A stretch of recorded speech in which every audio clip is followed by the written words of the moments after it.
This isn't the story of a monster who seized power. It's the story of a failed artist who, after a catastrophic attempt to overthrow the government, discovered a terrifyingly simple formula in his prison cell. A nation doesn't need to be conquered. It needs to be seduced, then reprogrammed. Our story begins not in the halls of power, but in the smoky, desperate chaos of a Munich beer hall. The year is 1923. Germany is a nation on its knees, defeated in the Great War, crippled by reparations. Its currency is worthless. People carry wheelbarrows full of money just to buy a loaf of bread. The government, the Weimar Republic, is seen as weak, decadent, and illegitimate. In the southern state of Bavaria, the air is thick with anger, a perfect laboratory for radical ideas. And one man, a charismatic agitator named Adolf Hitler, believes he has the solution. He is the leader of a small, noisy political party, the National Socialist German Workers' Party, the Nazis. To most, they are a fringe group of thugs and malcontents. But Hitler sees himself as Germany's destined savior. He has a hypothesis.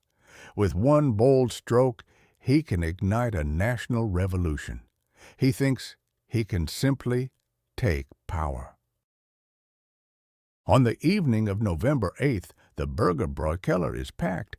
3,000 people are crammed inside, listening to the leaders of the Bavarian government. The atmosphere is tense. Suddenly, the doors burst open. Stormtroopers in brown shirts push through the crowd, setting up a machine gun at the entrance. Then their leader strides onto the stage. Adolf Hitler, agitated, almost vibrating with energy. He pulls out a pistol and fires a single shot into the ceiling. Silence falls. The national revolution has broken out, he screams, declaring the governments in Bavaria and Berlin deposed. He claims a new national government has been formed. It's pure theater. He forces the Bavarian leaders at gunpoint to support his coup. For a moment, in the chaos and confusion, it seems to be working.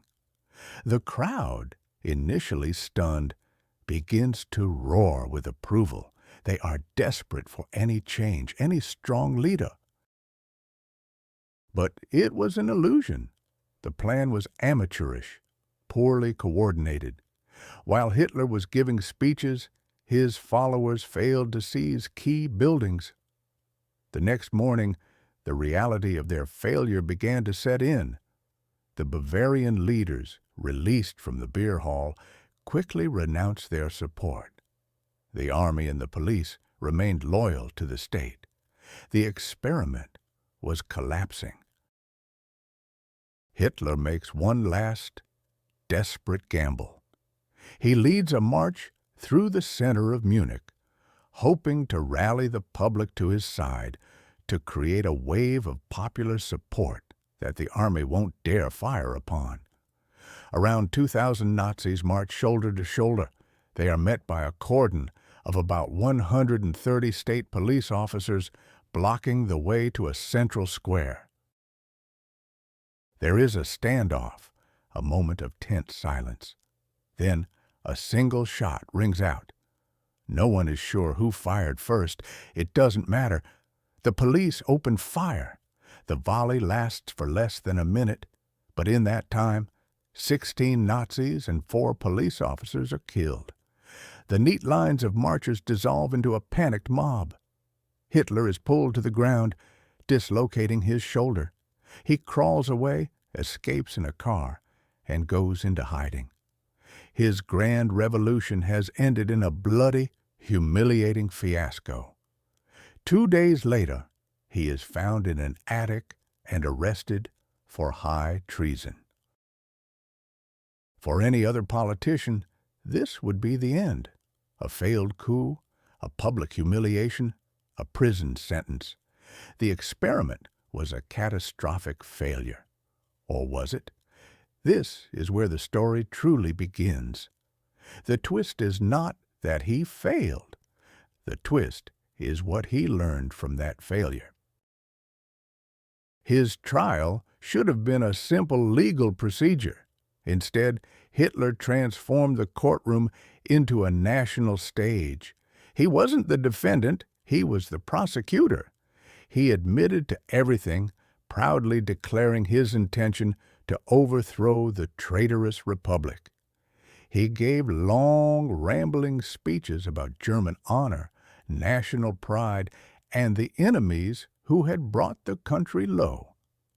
And a strange thing happened. People listened, the judges, old conservatives who secretly sympathized with his nationalist message, allowed him to use their courtroom as his personal propaganda platform. Newspapers across Germany reported every word. The failed revolutionary was becoming a national figure. He was sentenced to 5 years in prison, the minimum possible for high treason. He would serve less than 9 months. His prison was Landsberg Fortress, but it wasn't a dungeon of despair. It was more like a comfortable university dormitory. He had a spacious private room with a beautiful view and was allowed as many visitors as he wanted. He was treated not as a criminal, but as a political celebrity. The failure of the putsch had given him something he never had before: time. Time to think. Time to analyze. Time to refine his hypothesis. He realized his fundamental mistake. Brute force was the wrong tool. You couldn't simply smash the system from the outside. The state was too strong. The people were not yet ready for a violent uprising. He had tried to conquer the nation. Now, he understood, a nation had to be seduced. It had to be reprogrammed from within. He sat in his comfortable cell and dictated his thoughts to his loyal deputy, Rudolf Hess.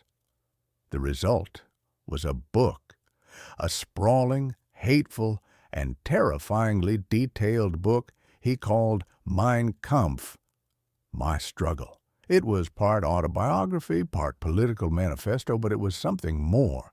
It was the blueprint for his next experiment, a far more patient, insidious, and dangerous social experiment.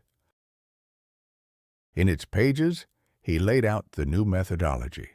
Step 1. Abandon violent revolution. Step 2. Use the tools of democracy to destroy democracy. Create a political party that would participate in elections, win seats in parliament, and build a mass movement. Step 3. Gain power legally, and once in power, use that power to dismantle the entire system piece by piece until nothing was left but absolute control. He also clearly identified the variables that needed to be controlled or eliminated. He wrote about propaganda not as a tool for informing, but as a weapon for shaping reality itself. He wrote about race, defining Jews and other minorities not as people, but as a virus infecting the German body. He outlined a vision for a new society, one built on total obedience, racial purity, and the unquestioning worship of a single leader, himself. Hitler learned more from his biggest failure than from any success. The lesson was simple: don't fight the system when you can become the system. The failed artist in the beer hall was gone. In his place was a cold, calculating political scientist ready to begin a new, far larger experiment with an entire nation as his laboratory. He now had a new hypothesis. Don't break the system, hijack it from within. But to do that, he would need a national crisis, a spark to burn down German democracy. Where would he find it? Imagine a single document, 481 words, a piece of paper that could erase a century of freedom overnight. On February 28, 1933, such a document was signed into law in Germany. It wasn't a declaration of war. It was sold as an emergency decree, and it was the key that unlocked the cage for an entire nation. Adolf Hitler had learned a valuable lesson in his prison cell 10 years earlier. After the failed Beer Hall Putsch, he understood that brute force alone wasn't enough. You couldn't just storm the government with a few hundred angry men. The state was too powerful. But what if you could turn the state's power against itself? What if you could use the law to destroy the law? This was his new experiment. He called it the legal path to power, and he was just waiting for the right moment to begin. That moment arrived on the cold night of February 27th, 1933. Hitler had been chancellor for less than a month. He was the head of the government, but not yet a dictator. The institutions of the Weimar Republic, however fragile, still existed. There were other political parties, a constitution, and elections scheduled in just over a week. The Nazis needed an absolute majority to change the system, and they weren't sure they could get it. They needed something to shock the public, to create a wave of panic they could ride to absolute power. Then the news broke. Smoke was pouring from the windows of the Reichstag building in Berlin. The home of German democracy was on fire. For any other government, it would have been a crisis. For Hitler and his inner circle, it was a miracle. Hermann Göring, one of Hitler's top lieutenants, was already at the scene, his voice booming with manufactured outrage. He pointed to the flames and declared it was the work of communists, a signal for a bloody revolution. Hitler arrived soon after, his face a mask of fury for the cameras. He stood amidst the chaos, the red glow of the fire dancing in his eyes. He didn't need an investigation or evidence. The conclusion was already written. This, he proclaimed, was a God-given signal. The experiment could now proceed. The hypothesis was simple. In the face of terror, people will gladly trade their freedom for the promise of security. The fire was the catalyst. The German people were the test subjects. That very night, while the embers of the Reichstag were still cooling, Hitler and his ministers worked feverishly. They weren't drafting a plan to catch the real arsonists. They were drafting a legal weapon, a political scalpel designed to carve out the heart of German democracy. The document was called the Decree of the Reich President for the Protection of People and State. It sounds harmless, protective even, but its contents were anything but. The next morning, Hitler presented the decree to the aging president, Paul von Hindenburg. He painted a terrifying picture of a nation on the brink of civil war, of communist terror cells ready to strike in every city. He warned of chaos, bloodshed, and the complete collapse of order. This decree, he argued, was the only thing that could save Germany. Hindenburg, a man of the old world, a relic of the German Empire, was overwhelmed. He saw a choice between order and chaos. He signed the paper. With a single stroke of a pen, the Weimar Constitution was rendered meaningless. The decree suspended 7 key articles that guaranteed the most basic human rights. Personal liberty, gone. The right to free expression, gone. Freedom of the press, the right to organize and assemble peacefully, all gone. The privacy of mail, telegrams, and telephone calls evaporated. The law now allowed the central government to storm into your home without a warrant, seize your property, and arrest you without charge, for any reason, and hold you indefinitely. This was called protective custody, a gentle name for a brutal reality. This was the terrifying genius of the experiment. Hitler wasn't breaking the law. He was using a crisis to create a new law that placed him and his party above all others. The decree was presented as a temporary measure, a necessary evil to deal with an unprecedented emergency. But the emergency never ended.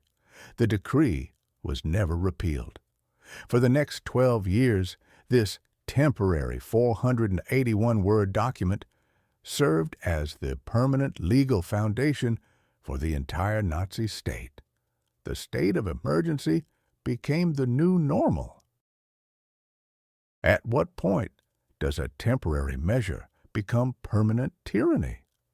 For Germany in 1933, the answer was immediately. The ink was barely dry on Hindenburg's signature when the operation began. In the pre-dawn hours of February 28th, the stormtroopers fanned out across Germany. They had lists of every political opponent, every outspoken critic, every trade union leader, every communist and social democrat of note. Doors were kicked in. Men and women were dragged from their beds in front of their terrified families. There were no warrants, no charges, no trials. There was only the decree. In the first few weeks, more than 4,000 people were arrested. They were thrown into makeshift prisons, into the basements of SA barracks, into the first primitive concentration camps. They were beaten, tortured, and humiliated. The message was clear and brutal. Opposition is no longer a political act. It is now a crime. The press was next. Socialist and communist newspapers were banned. Their offices were ransacked. Their printing presses destroyed. Liberal newspapers were intimidated into silence. Editors were arrested. Journalists who had once written critically of Hitler suddenly found themselves praising his decisive action. The state-controlled airwaves broadcast a single, relentless message, curated by Joseph Goebbels. The fire was a communist plot. The government's response was heroic. Germany was saved. Fear was the new currency, and the Nazis were printing it as fast as they could. The upcoming election, which the fire was meant to influence, went ahead. But it was not a free election.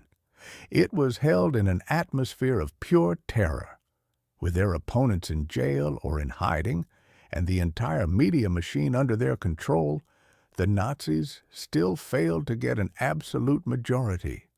But it no longer mattered. They had the decree. They had the power to arrest anyone who would vote against them in Parliament. They had turned the tools of democracy against itself. The legal virus had been injected into the system, and the system was beginning to die. With the law now firmly on their side, the Nazis had the legal justification for terror. But the brown-shirted thugs of the SA were an unpredictable, blunt instrument. For the next phase of the experiment, a more precise tool was needed. A new kind of police was required, one that operated beyond any law, beyond any morality, accountable only to the party. What would it be called? What's more terrifying than a secret policeman? A secret policeman who is also your neighbor. In 1933, Hermann Göring created an organization with a harmless-sounding name, the secret state police office. We know it by its acronym, Gestapo. The Reichstag Fire decree had torn down the legal walls protecting German citizens. Now Göring would build the weapon to storm the castle.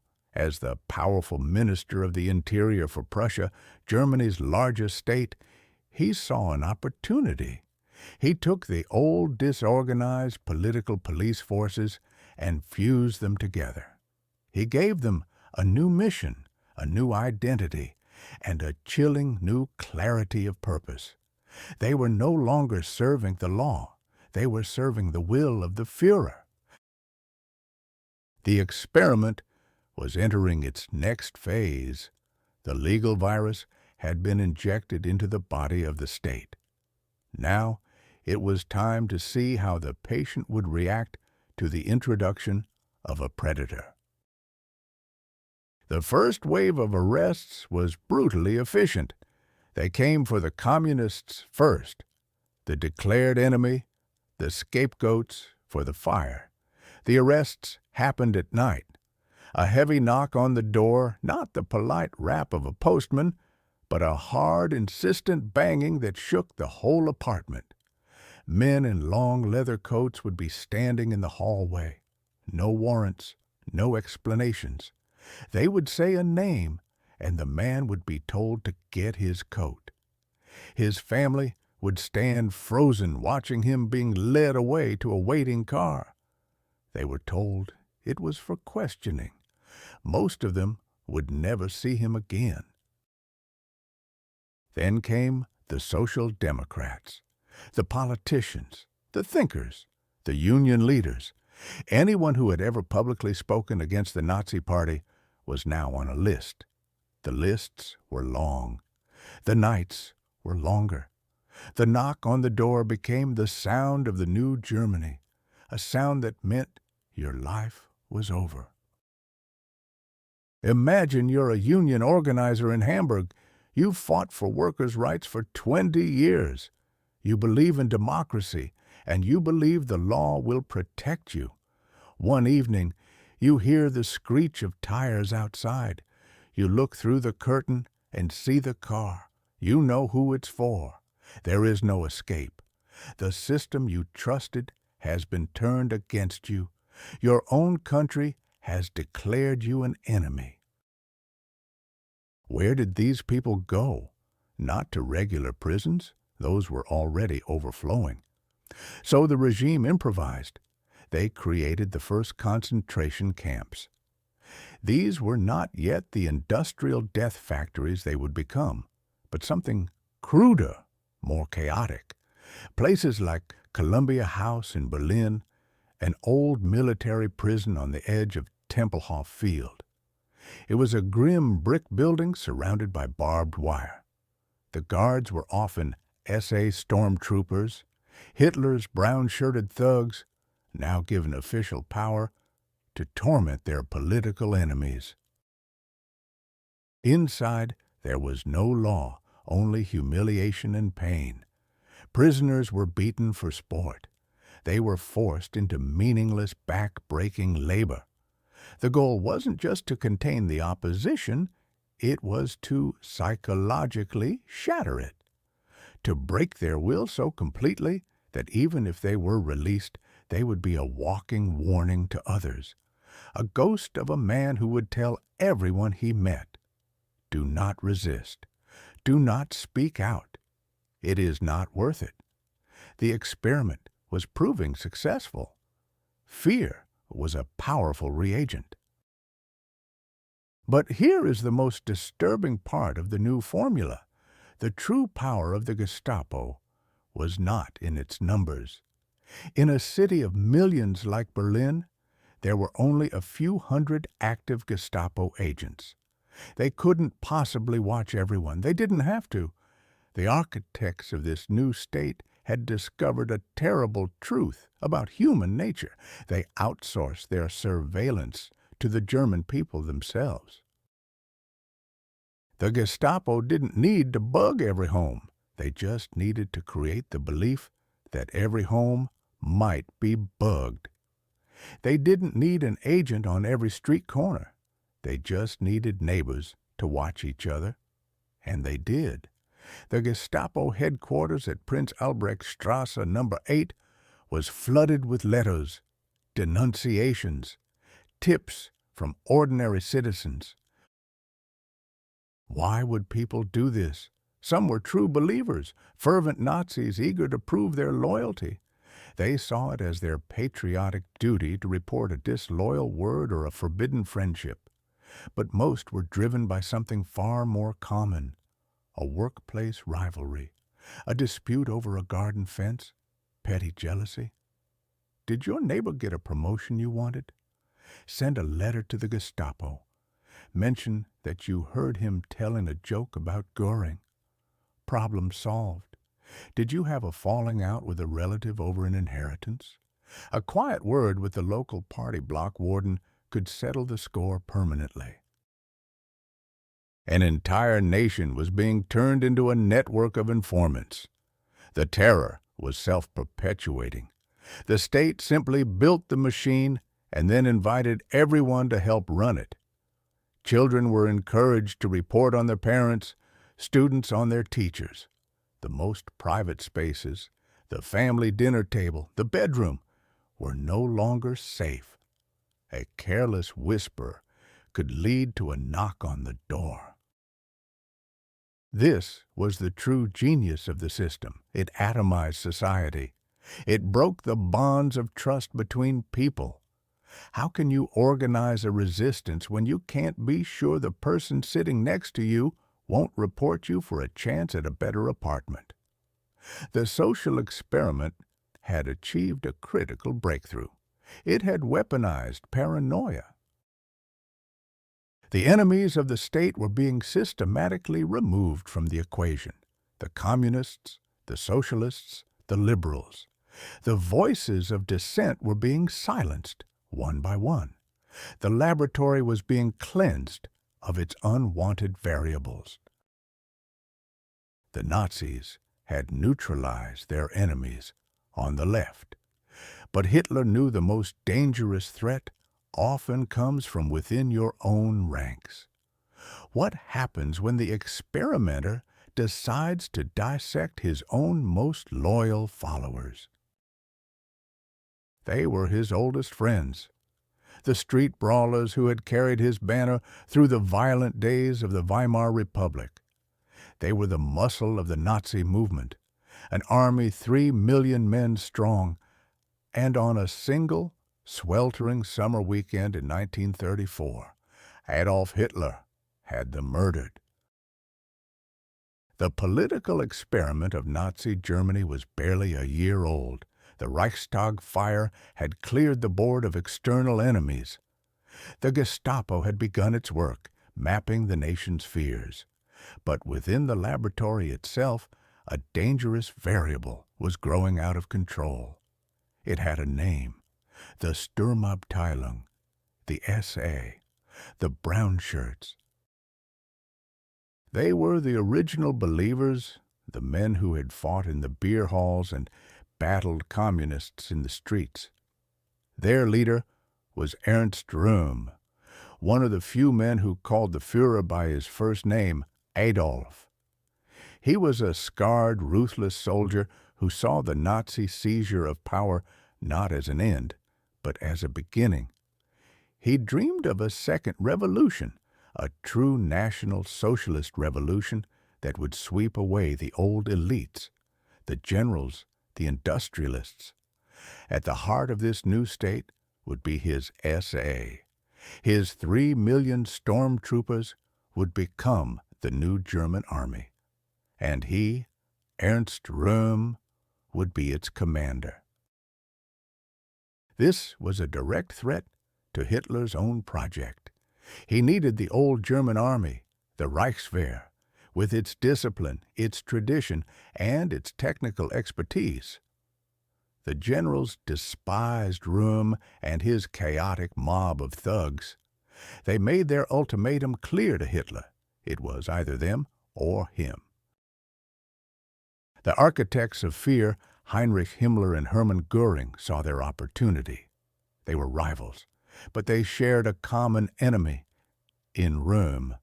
Himmler's SS, the black uniformed elite, were still just Hitler's bodyguards, a minor force overshadowed by the SA. Goering, now in control of Prussia, wanted no one challenging his power, so they began to collect data. Or rather, they began to invent it. Whispers started in the corridors of power, rumors of a coup. Forged documents appeared on desks, detailing Röhm's supposed plot to overthrow Hitler. Lists were drawn up, names of SA leaders, but also others, old political enemies, conservatives who had underestimated Hitler, journalists who had asked too many questions, anyone who represented a potential flaw in the design of the new state. The list grew longer every day. It was codenamed Operation Hummingbird. Hitler hesitated. Röhm was a comrade from the very beginning. To kill him was to kill a part of his own past. He retreated to Bavaria, pacing, listening to the reports from Himmler and Goering. They painted a picture of imminent betrayal, of a nation on the brink of civil war, instigated by Röhm's ambition. The pressure mounted.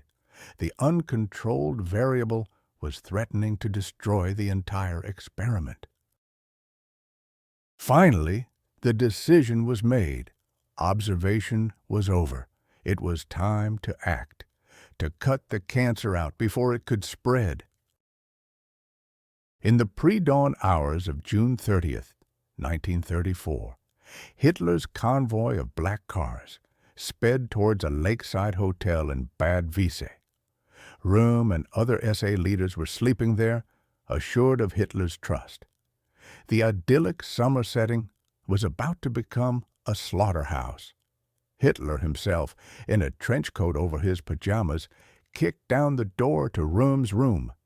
He screamed accusations of treason, his voice raw with manufactured fury. SA commanders were dragged from their beds, half naked and confused, and herded into the hotel basement. The signal was given. Across Germany, the SS and the Gestapo moved. The lists were now kill orders. In Berlin, Goering's special police units stormed homes and offices. Former Chancellor Kurt von Schleicher was shot to death at his desk. His wife was killed when she ran to his side. Gustav von Kahr, the man who had helped crush Hitler's Beer Hall Putsch a decade earlier, was hacked to death with pickaxes and his body dumped in a swamp. For 72 hours, Germany became a hunting ground. SS execution squads worked methodically. The sound of gunshots echoed in the cellars of Gestapo prisons and the forests outside Berlin. There were no trials, no judges, no juries. There was only the list and the bullet. The final count was never officially known. Estimates range from just under 100 to over 1,000. But the true number was irrelevant. The message was the point.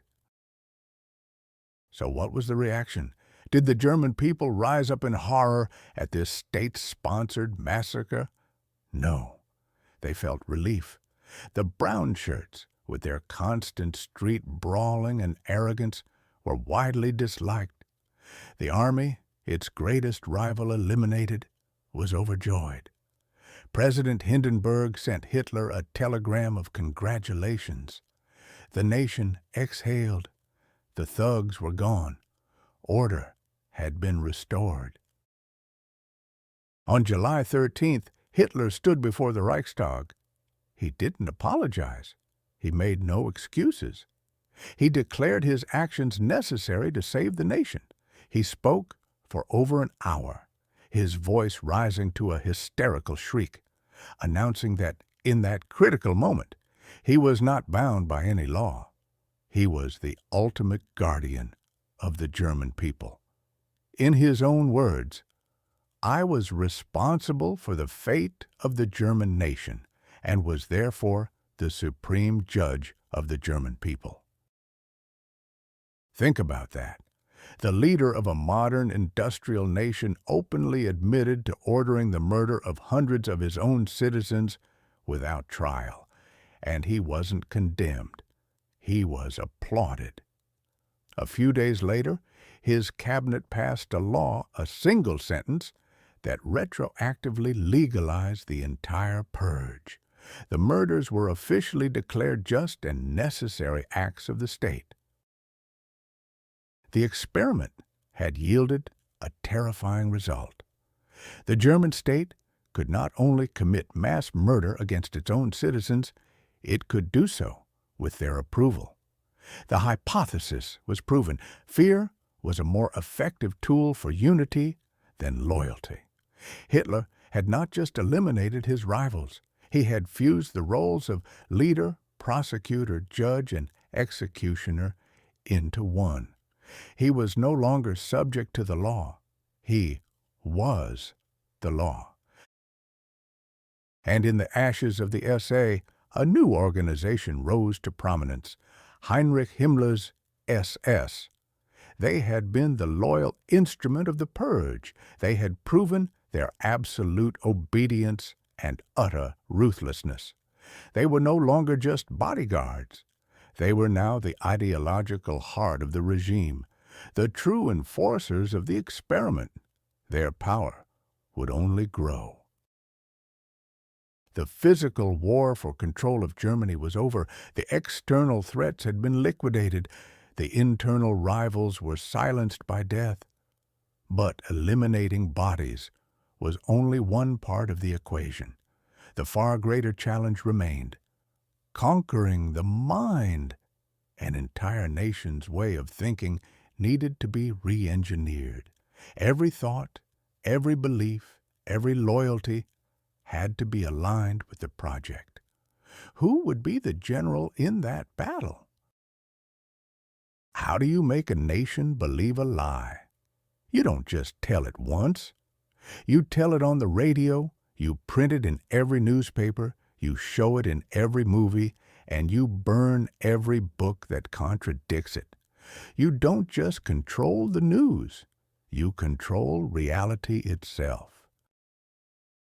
After the Night of the Long Knives, the Nazi Party's internal rivals were eliminated. Hitler, Himmler, and Göring had secured the body of the state through force and fear. But that was only half the battle. A state built on terror alone is brittle.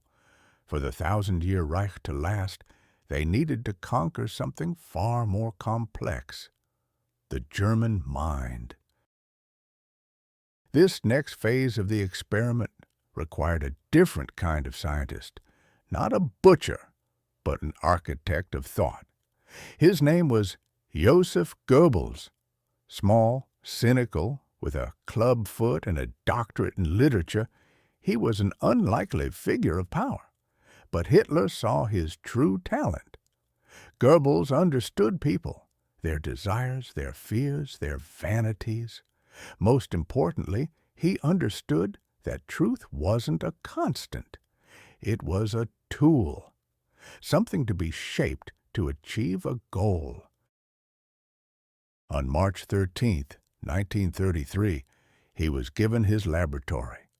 The Reich Ministry of Public Enlightenment and Propaganda was created specifically for him. Its name alone was a masterpiece of deception. It sounded educational, almost benevolent.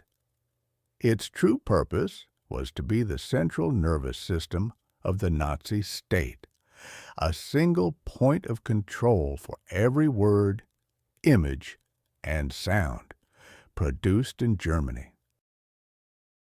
The first step was a process the Nazis called Gleichschaltung, coordination, a benign-sounding word for a brutal act of intellectual strangulation. Imagine waking up one morning and your favorite newspaper has a new editor. The tone is different. The stories critical of the government are gone. A week later, another newspaper folds, then another. Within months, hundreds of independent publications were either shut down or absorbed into the Nazi publishing empire. The vibrant, chaotic, argumentative press of the Weimar Republic was silenced.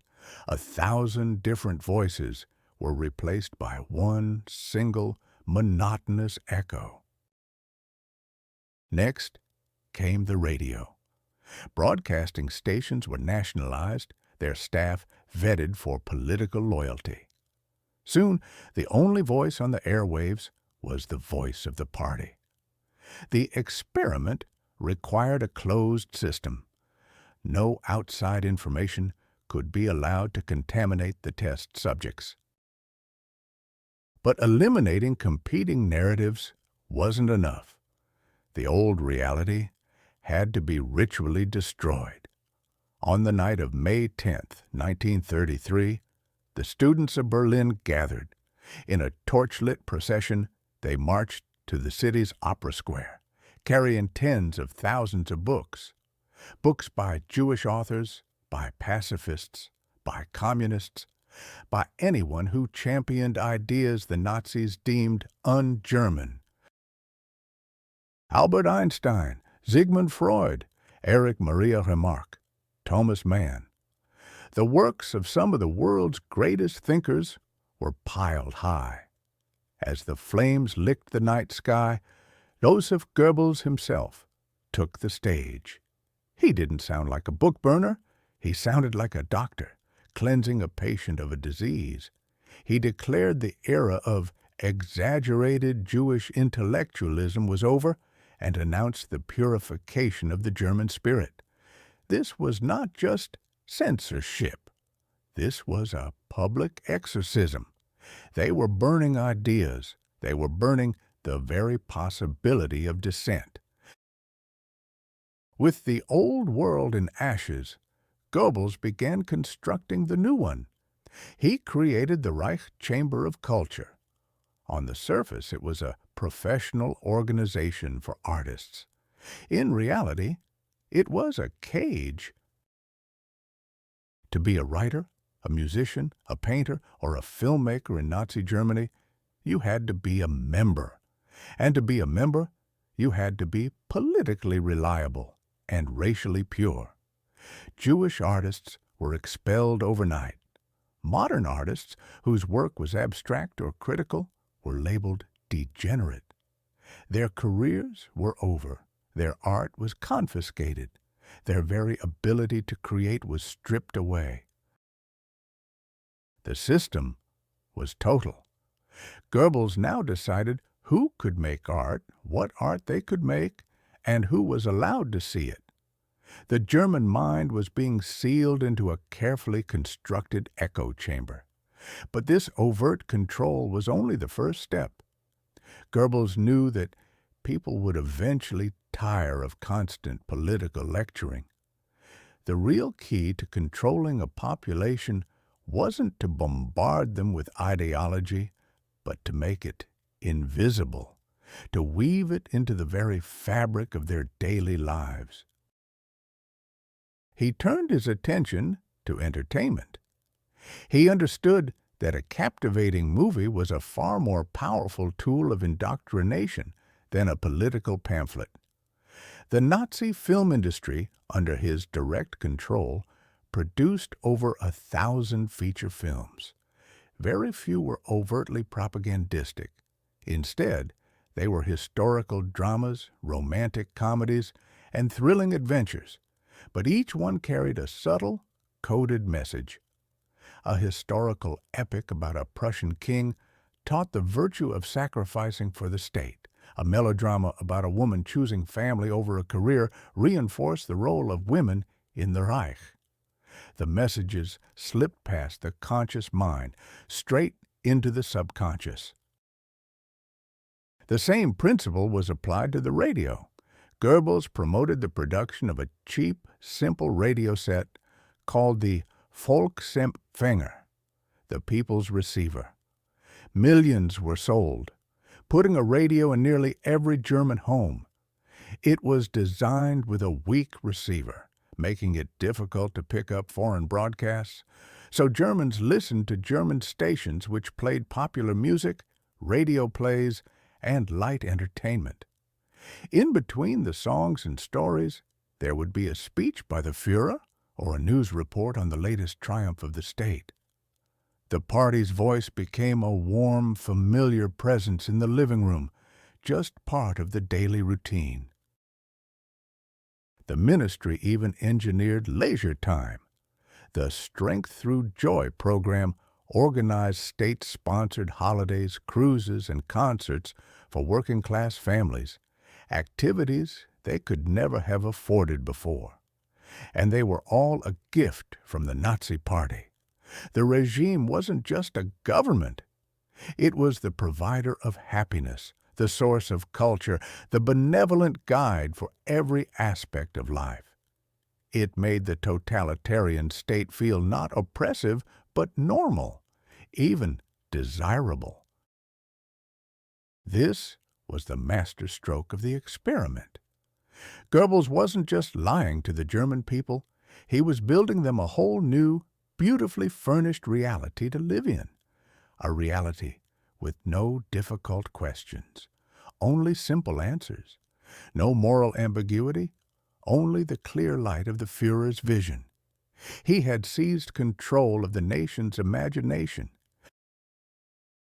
Controlling the present was one thing, but for the experiment to be truly successful, the Nazis needed to create a spectacle so powerful it would reshape the German soul itself. How do you turn a political rally into a religious experience? Look at this footage. This isn't a political rally. It's a form of mass hypnosis. In Nuremberg, the Nazis didn't just give speeches. They engineered emotions on an industrial scale.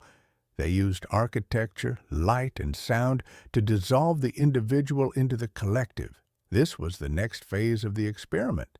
Control wasn't enough. They needed devotion.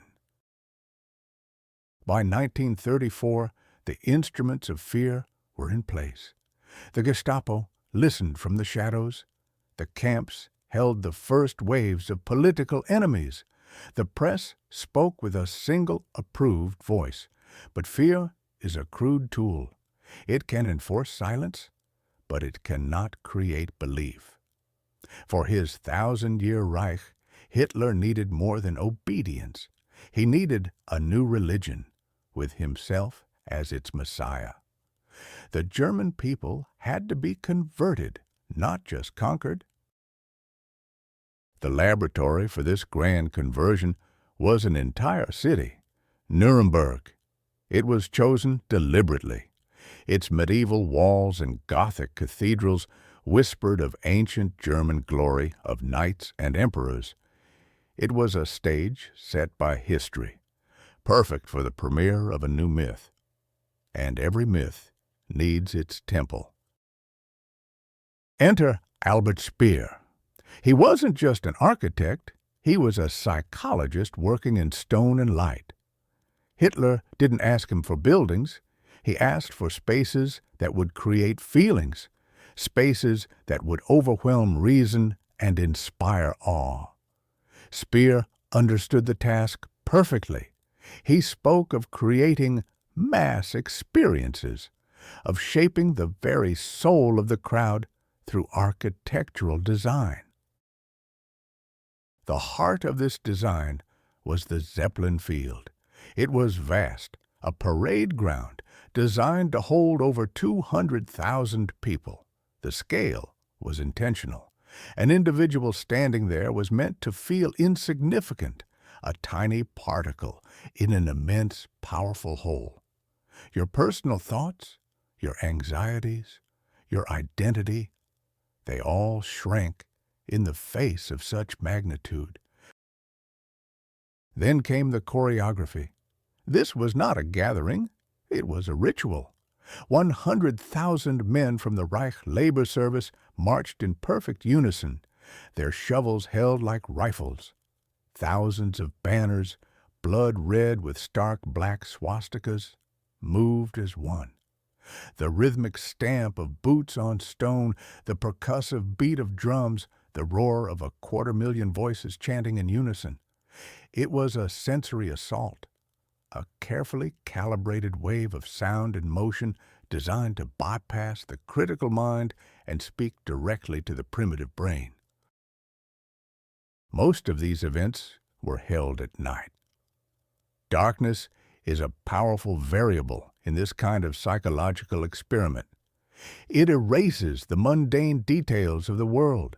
It hides the imperfections on the faces in the crowd. It focuses all attention on the sources of light, the flickering torches, the massive bonfires, and the single illuminated stage where the leader would appear. And from that stage, they unveiled their masterpiece, the most powerful symbol of the Nuremberg rallies. Albert Speer called it the Cathedral of Light. Imagine 150 high-powered anti-aircraft searchlights arranged in a perimeter around the massive field. On command, they all pointed their beams straight up into the night sky. They created immense pillars of pure white light, forming colossal walls and a ceiling of brilliance miles high. It was breathtaking. It looked solid, eternal, divine. It gave the impression that the rally was not just a political event on earth, but a sacred ceremony touching the heavens. Here, inside this temple of light, the German people were no longer just citizens. They were a congregation. But here is the crucial twist in the experiment. This cathedral, this ultimate symbol of Nazi power and permanence, was a complete illusion. Speer's grand architectural plans for Nuremberg, the massive marble stadiums and halls, were years from completion. They didn't have the materials or the resources. The Cathedral of Light was born of a practical problem. It was a magnificent bluff. The 150 searchlights were borrowed from the Luftwaffe. They had to be returned the next day to defend Germany's airspace. The most iconic image of the regime's power was literally made of thin air and borrowed equipment. A perfect metaphor for the Third Reich itself. A spectacular, intimidating facade hiding a foundation of improvisation and theft. The emotional impact, however, was very real, but it was limited to the people who were physically there. How do you scale this feeling? How do you transmit this hypnotic state to the entire nation? For that, you need a different kind of architect, an architect of film. Leni Riefenstahl's movie Triumph of the Will is often called a documentary. It is not. It is an extension of the rally itself. It was meticulously designed to replicate the emotional experience for anyone watching it in a cinema anywhere in Germany. Riefenstahl used revolutionary techniques. 30 cameras, a crew of over 170 people. She used cranes and elevators for sweeping shots over the adoring masses. She placed cameras on tracks to glide alongside the marching columns. Her lens consistently shot Hitler from a low angle, making him appear monumental, a god descending from the clouds to speak to his people. The film cuts from the grand spectacle to the faces in the crowd, eyes filled with tears, faces contorted in ecstatic devotion. It wasn't reporting an event. It was manufacturing an emotion and bottling it for mass distribution. Through the cinema, the Cathedral of Light could be built in every town. The hypnotic rhythm of the marching boots could echo in every German home. The experiment was a staggering success. They had found a formula to short-circuit individuality, to create a powerful, intoxicating sense of belonging by surrendering one's will to the collective. This imagery is still powerful, still terrifying today.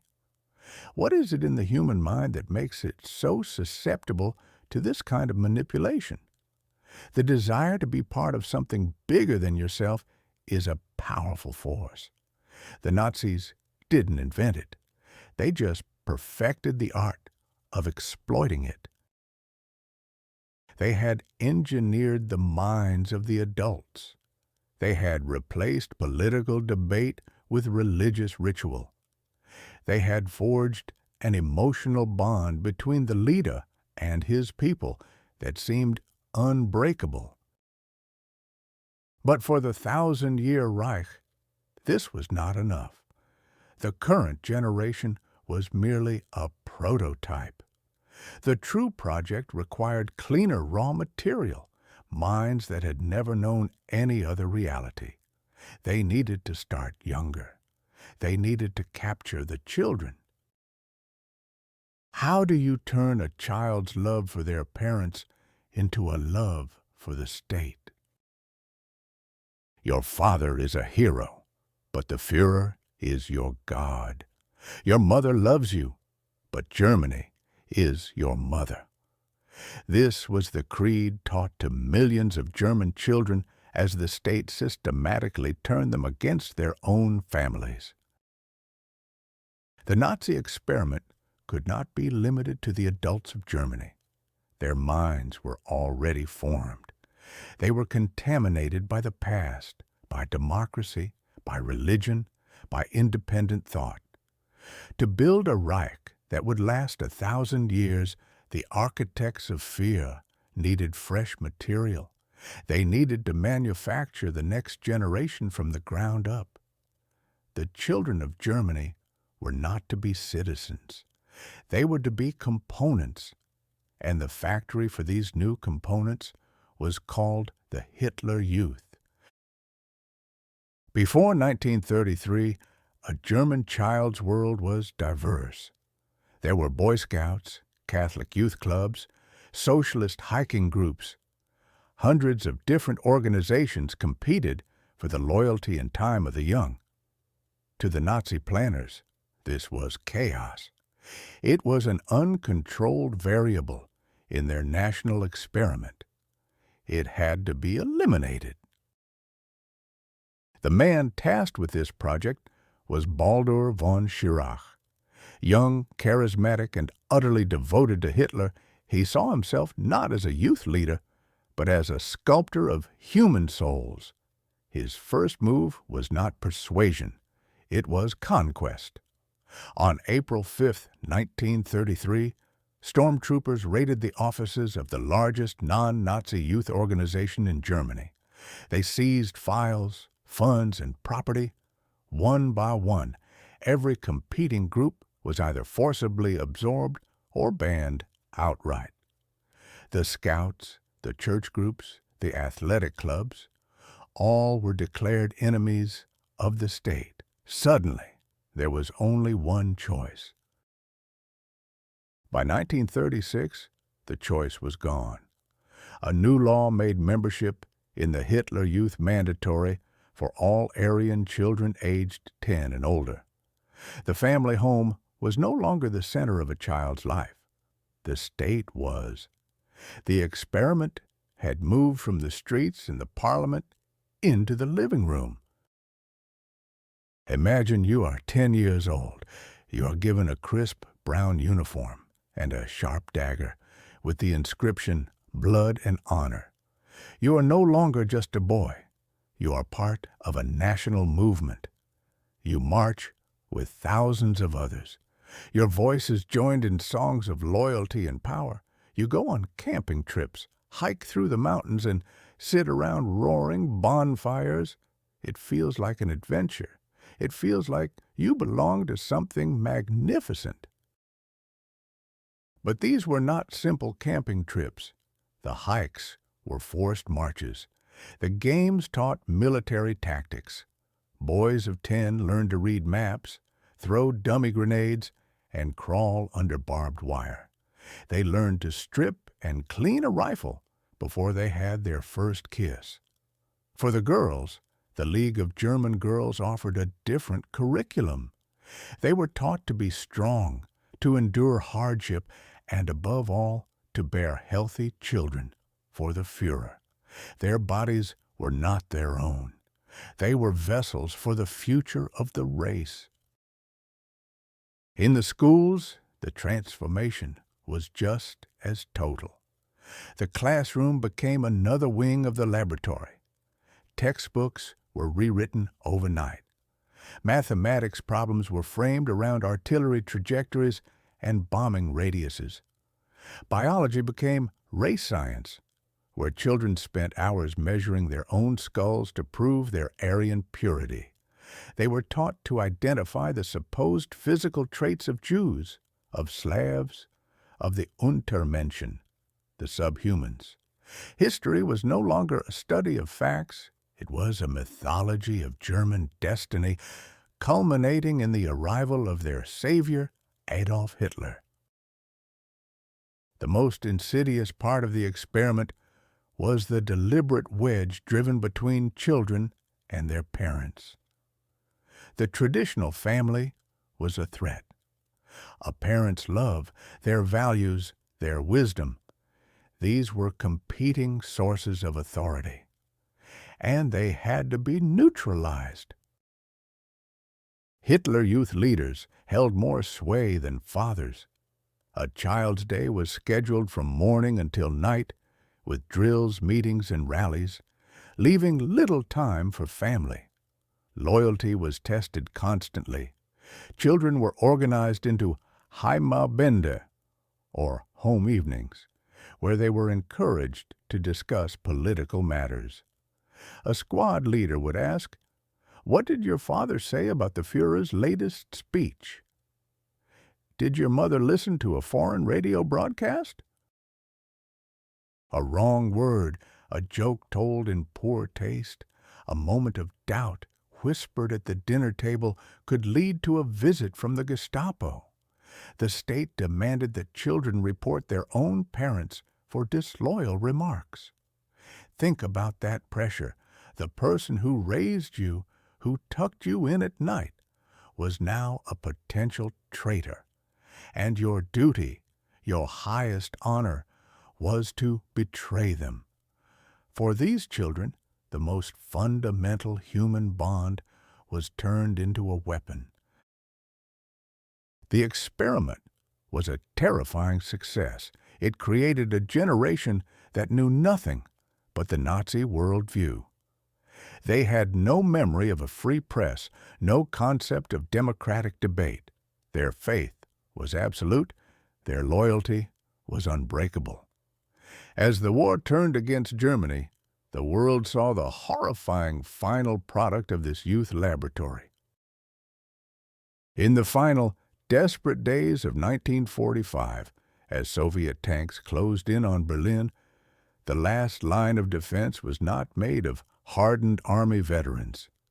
It was made of children, boys of 12, 13, and 14, armed with single-shot anti-tank weapons, were thrown against seasoned Red Army soldiers.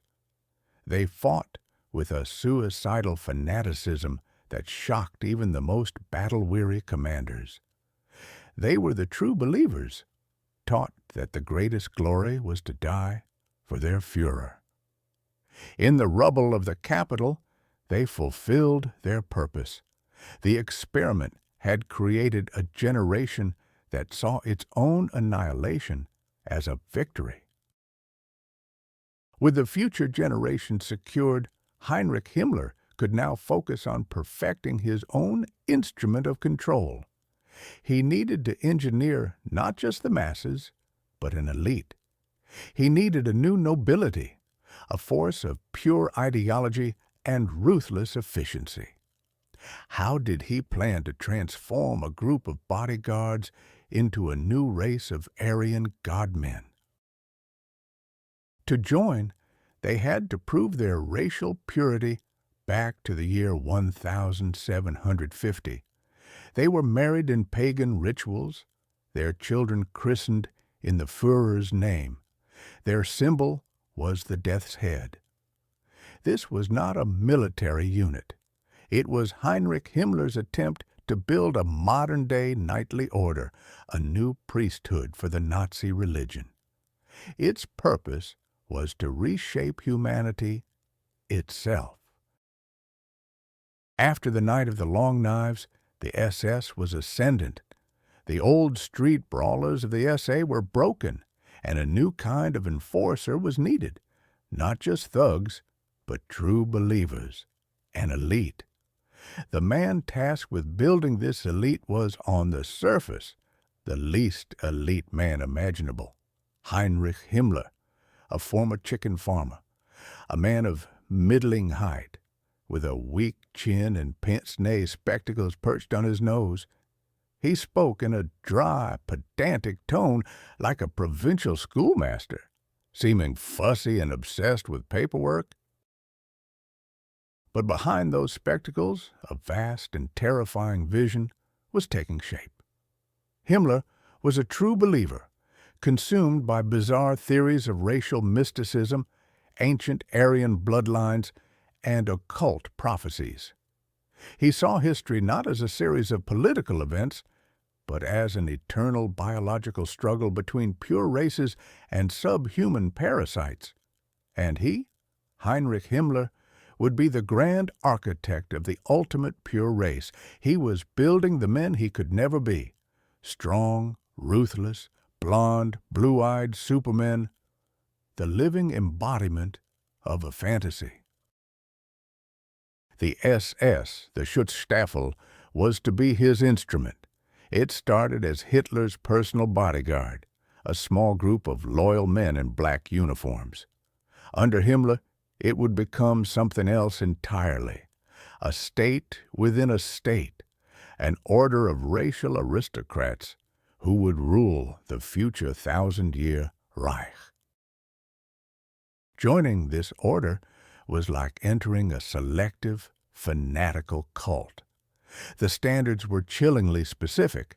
A prospective member had to be at least 5 feet 9 inches tall, with no dental fillings, and in perfect physical shape.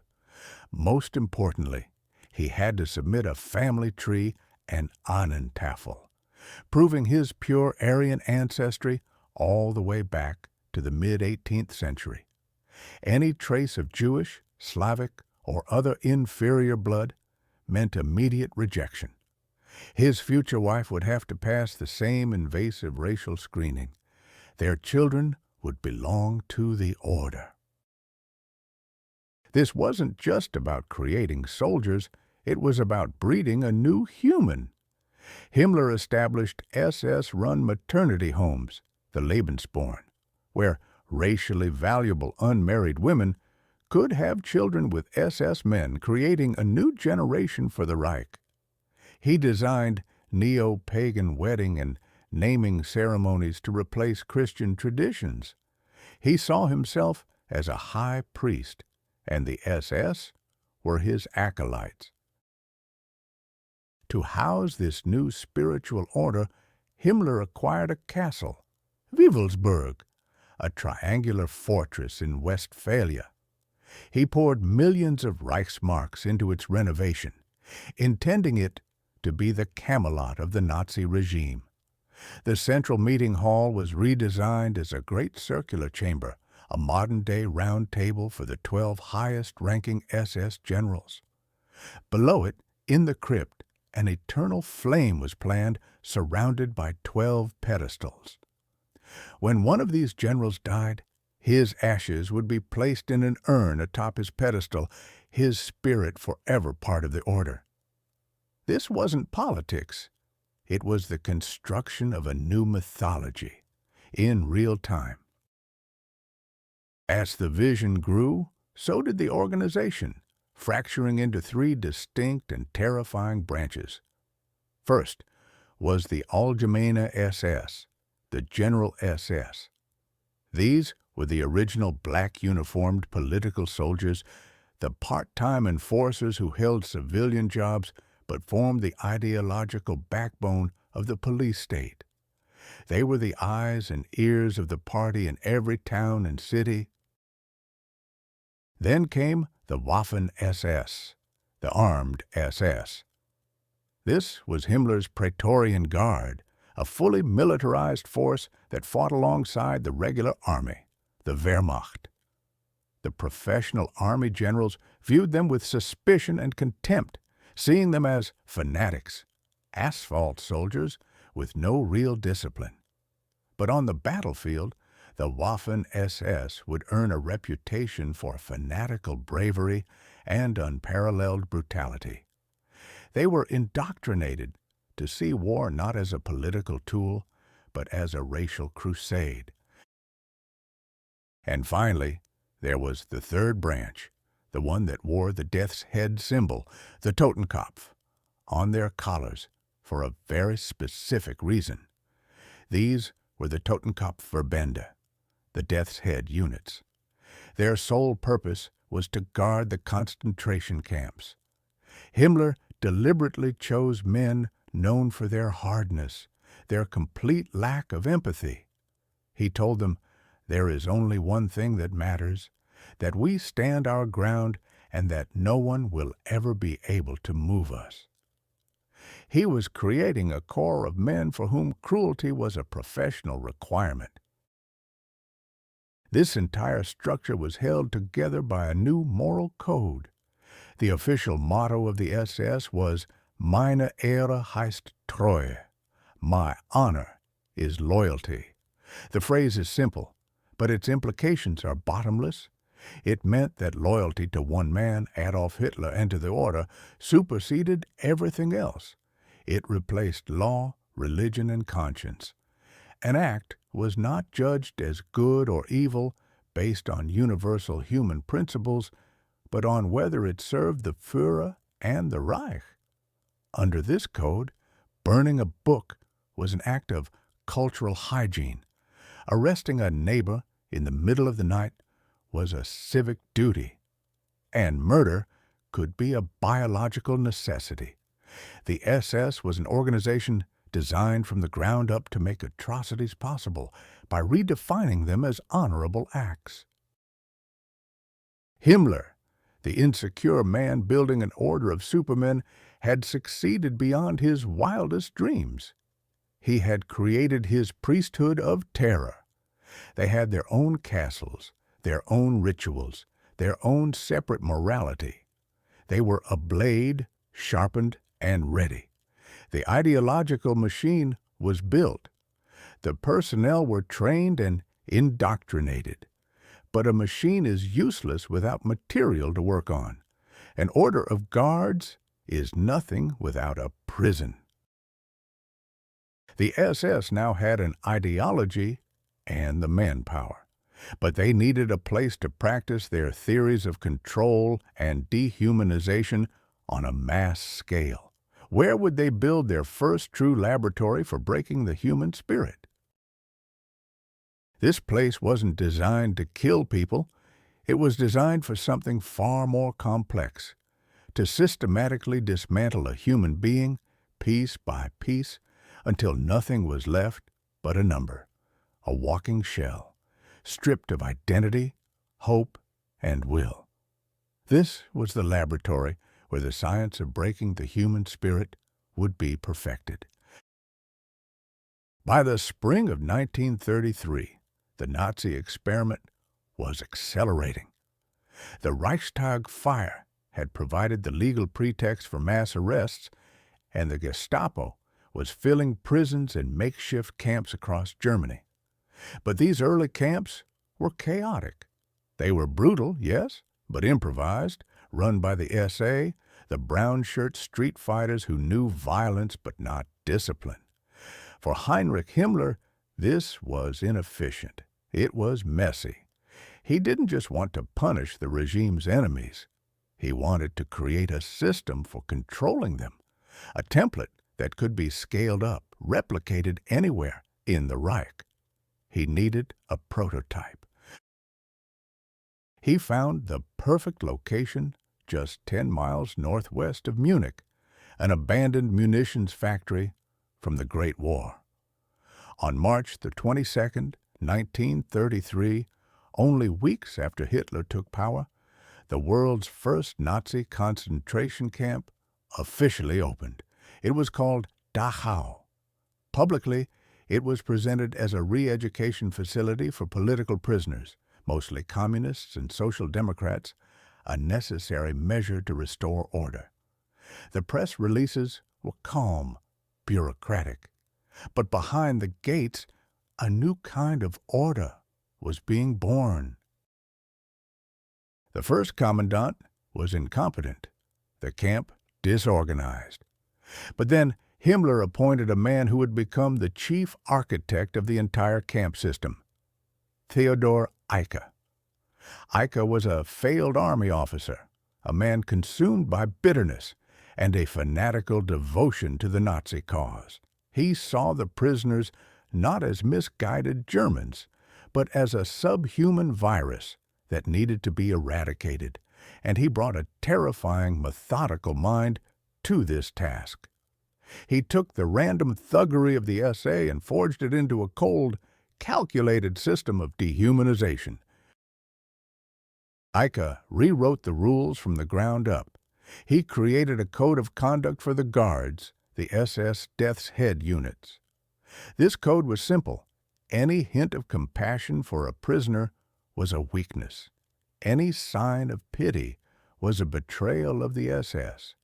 He taught his men to see the people before them not as fathers, writers, or union leaders, but as objects, as material to be processed. He instituted a set of camp regulations for the inmates where the slightest infraction, a button undone, a moment of hesitation, was punishable by flogging, solitary confinement, or execution. There was no appeal. The guards were the law, the judge, and the executioner. This was the birth of the Dachau model, a self-contained universe of absolute power. The day began before dawn with a roll call that could last for hours in freezing rain or blistering sun. The prisoners, clad in thin striped uniforms, would stand at attention while guards patrolled with dogs. Any man who collapsed was beaten. After roll call came forced labor, pointless, grueling tasks designed not for productivity, but to break the body and the mind.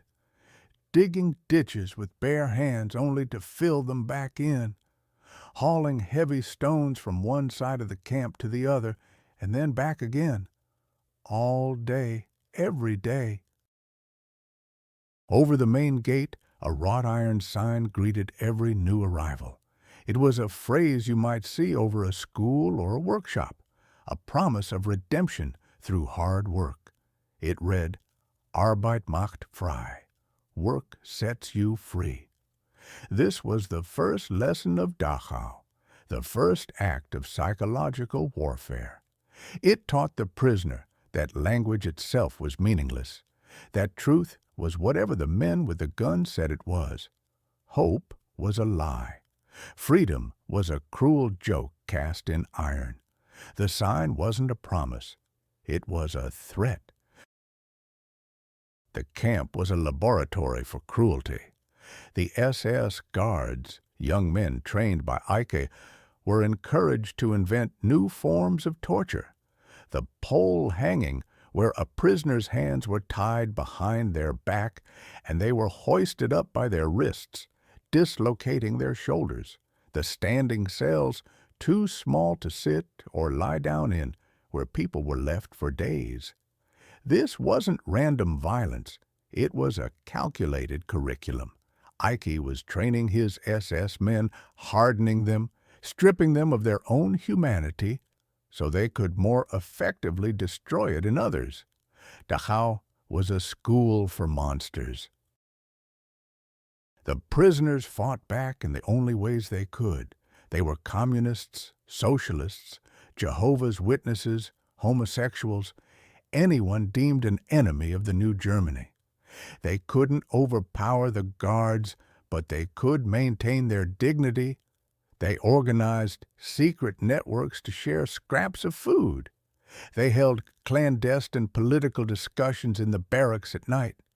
They tried to remember who they were before the number was tattooed on their arm.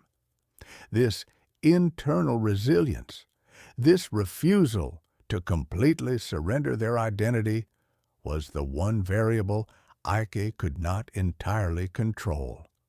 It infuriated him, driving him to devise ever more sadistic methods to crush the human spirit. Himmler watched Eike's work with admiration.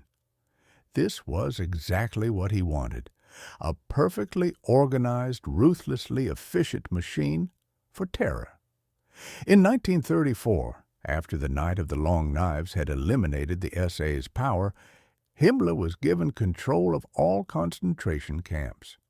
His first act was to promote Theodor Eike, making him the inspector of concentration camps and SS Guard formations. Eike's mission was now to export his creation. The Dachau model, its rules, its guard training, its architecture of fear, its philosophy of absolute dehumanization, became the blueprint for every camp that followed. Sachsenhausen, Buchenwald, Mauthausen, and later, Auschwitz-Birkenau. They were all children of Dachau. The DNA of that first camp, the cold scientific approach to cruelty perfected by Eike, would eventually enable the murder of millions. The experiment had been a horrifying success. The Nazis had created a perfect isolated system for breaking down their enemies, hidden from public view. They had trained a new order of men, the SS, who were capable of carrying out any order, no matter how monstrous. The laboratory had yielded its results. But this was all happening in secret, behind barbed wire and high walls. The question remained, would the German people tolerate this kind of violence if it spilled out into the open? Could the methods of the camp be applied to the entire nation against their own neighbors in broad daylight? A public test was needed. A night of shattering glass was coming. For one night, all across Germany, the law was suspended, synagogues burned, shops were looted, and 91 Jews were murdered in the streets. This was Kristallnacht. But it wasn't just an attack. It was a public experiment designed to answer a single terrifying question. After 5 years of relentless conditioning, had the propaganda finally worked? The year is 1938. The Nazi social experiment has been running for half a decade. Its architects, Hitler, Goebbels, and Himmler, have constructed their laboratory with meticulous care. The opposition is silenced. The media speaks with one voice. Children march in uniform, their minds reshaped by a new ideology. The SS has become a state within a state, an order of true believers ready to enforce the new reality. The camp at Dachau has perfected the science of breaking human will. But one crucial variable remained untested: the German people themselves. How would they react to open, undisguised, state-sanctioned violence against their neighbors? Would they join in? Would they protest? Or would they simply watch? The regime needed data. On November 7, 1938, an unplanned event gave them the perfect opportunity to collect it. In Paris, a 17-year-old Polish-Jewish refugee named Herschel Greenspan walked into the German embassy. He was distraught. His parents had been deported from Germany under horrifying conditions. In an act of desperate protest, he shot a low-level German diplomat, Ernst vom Rath. 2 days later, on November 9th, vom Rath died. The news reached Joseph Goebbels in Munich. He was at a dinner commemorating the failed Beer Hall Putsch of 1923. a sacred evening for the Nazi old guard. For Goebbels, the master of psychological warfare, this was no tragedy. It was a gift. He stood before the assembled party leaders, his voice filled with calculated rage. He framed the assassination not as the act of one desperate boy, but as an attack by world jury against the German nation. He told the party faithful that the Führer had decided that spontaneous demonstrations should not be prepared or organized by the party. But, he added, if they erupted from the people, they were not to be stopped. It was a perfectly crafted signal, an order disguised as an observation. Everyone in that room understood exactly what it meant. The leash was off. The message spread like a virus through the party network. Within hours, the experiment began. SA stormtroopers, many in civilian clothes to maintain the illusion of a popular uprising, fanned out across the country. They carried lists of Jewish homes, businesses, and synagogues. They carried sledgehammers, crowbars, and torches. What followed was not a riot. It was a pogrom, a carefully coordinated wave of destruction. All over Germany, the same scenes played out under the cold November sky. The sound of shattering glass became the soundtrack of the night. It was so constant, so pervasive, that it gave the event its cynical name, Kristallnacht, the night of broken glass. Imagine the sight. Sacred Torah scrolls, unrolled and desecrated in the streets, piles of prayer books set ablaze, their pages curling into black ash. Ancient synagogues, some centuries old, consumed by flames. Fire brigades arrived, but they had their orders. They didn't extinguish the fires in the synagogues. They simply stood by, spraying water on adjacent Aryan buildings to ensure the flames did not spread. The law wasn't just suspended, it was inverted. The guardians of order became the guardians of destruction.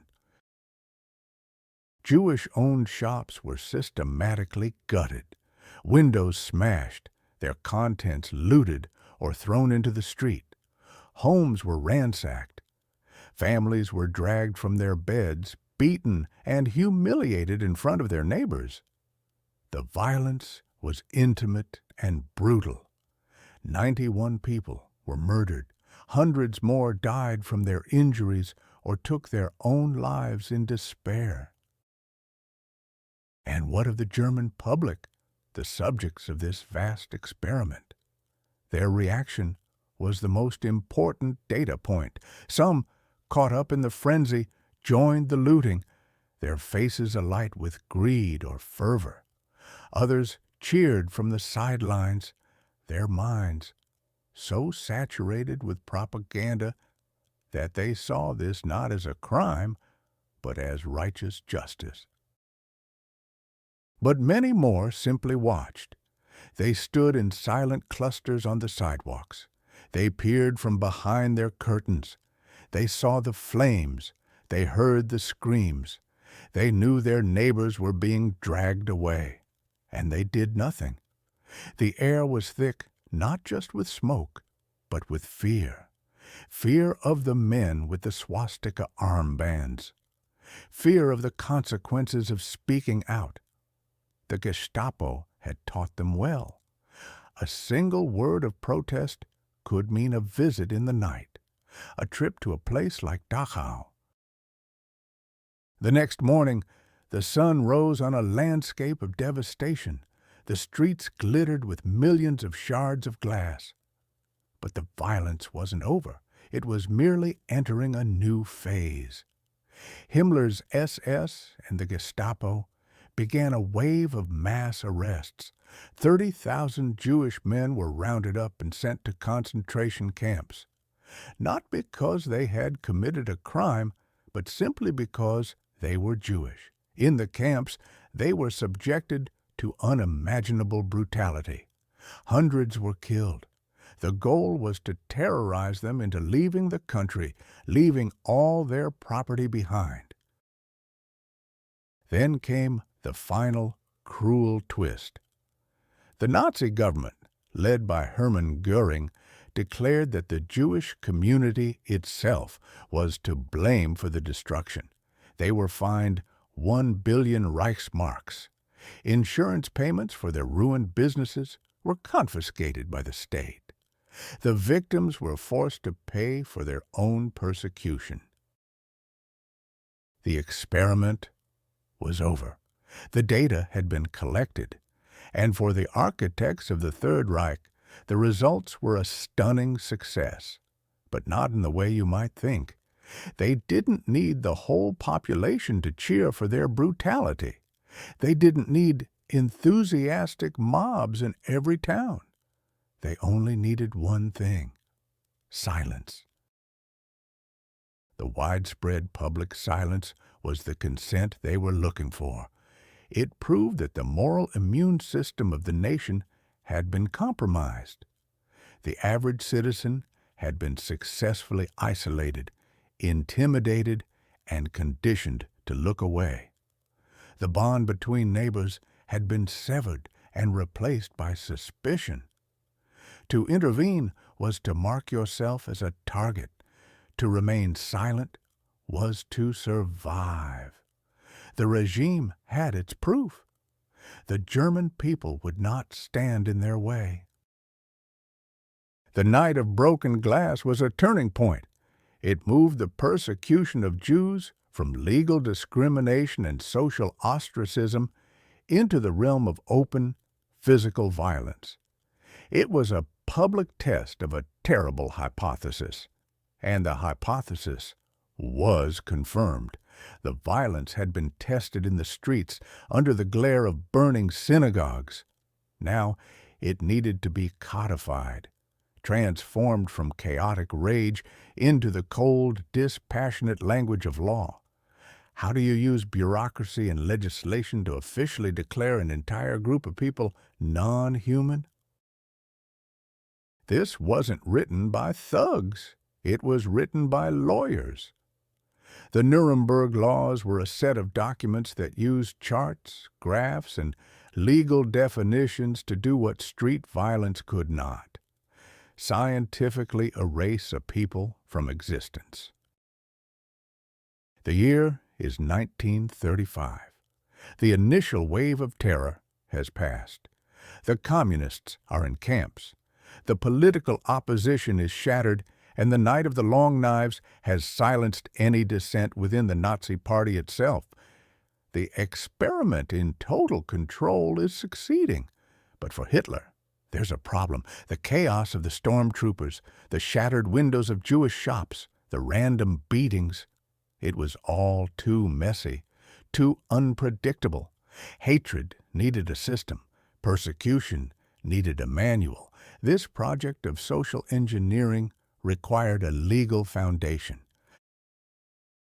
The stage for this next phase was set for Maximum Theater, the annual party rally in the city of Nuremberg. Imagine the scene. Tens of thousands of true believers, a sea of swastika banners under the Cathedral of Light. The air crackles with anticipation. They are waiting for a new revelation from their Führer, and he delivers. Not with a promise of bread or jobs, but with a declaration of law. On September 15th, the Reichstag, now little more than a rubber-stamp parliament, was hastily convened in Nuremberg. There, Hitler announced 2 new fundamental laws for his new Germany. They would come to be known simply as the Nuremberg Laws. The first was the Reich Citizenship Law. It sounds simple, almost administrative, but its language was a scalpel. It declared that a citizen of the Reich could only be a person of German or related blood.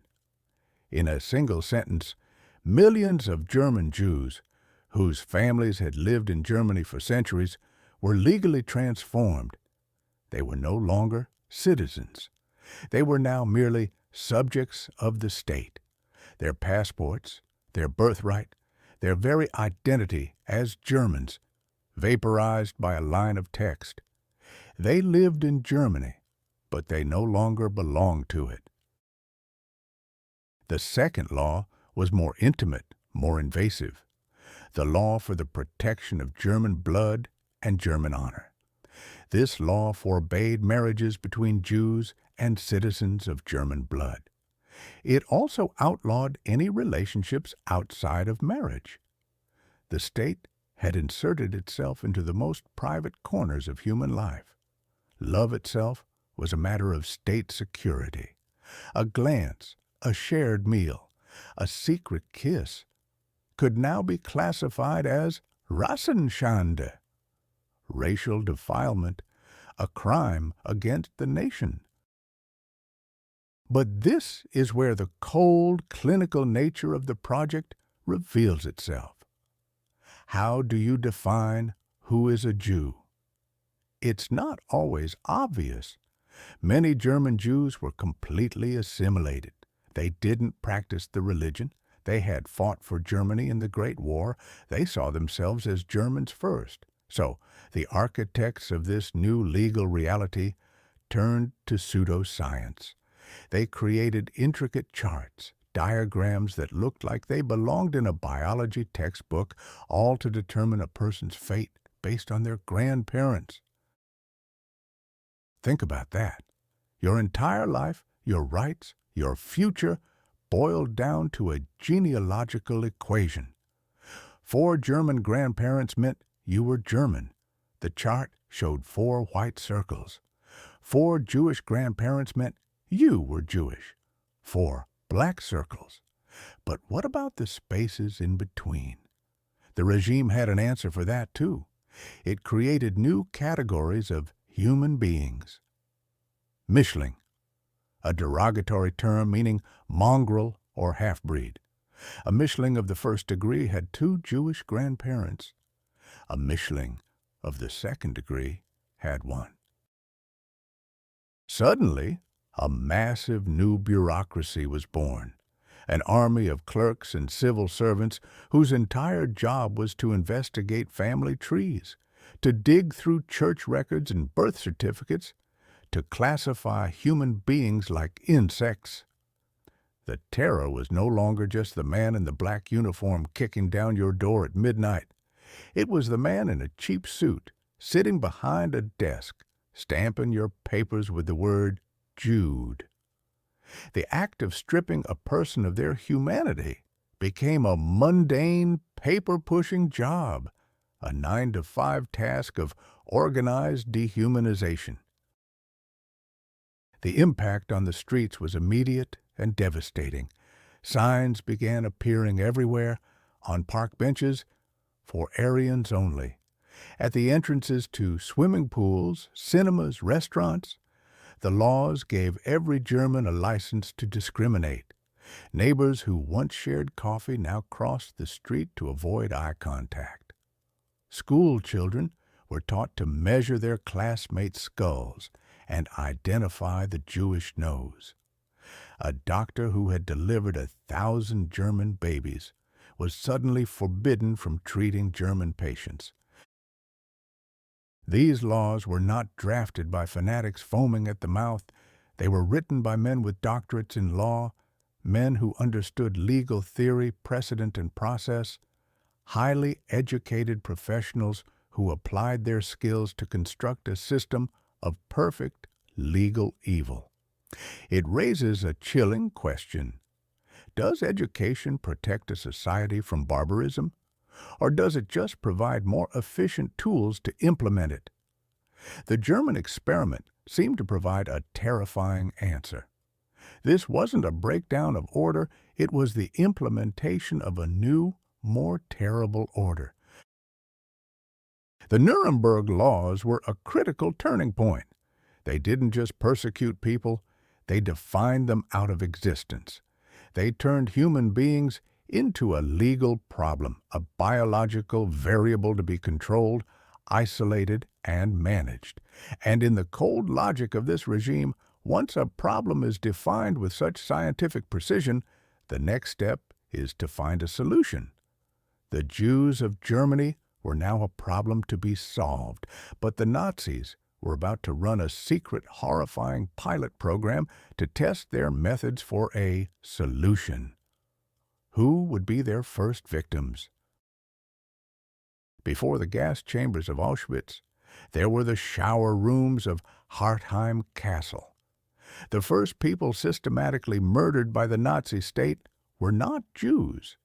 They were not political prisoners. They were disabled German children and adults. This was a secret program, a cold and calculated experiment. It was a dress rehearsal for genocide. The project began not in a shadowy dungeon, but in a respectable Berlin office, Tiergartenstrasse 4, an elegant address for an unspeakable purpose. Inside, there were no chains or torture racks. There were desks, typewriters, and filing cabinets. The air smelled of paper and ink. This was the headquarters of a new kind of killing, a quiet, bureaucratic murder planned on forms and approved with rubber stamps. The architects of this plan called it Aktion T4. The goal was simple and chilling: to purify the German race from within, to eliminate what they called life unworthy of life. The first step was data collection. Questionnaires were sent to every hospital, asylum, and sanatorium in the Reich.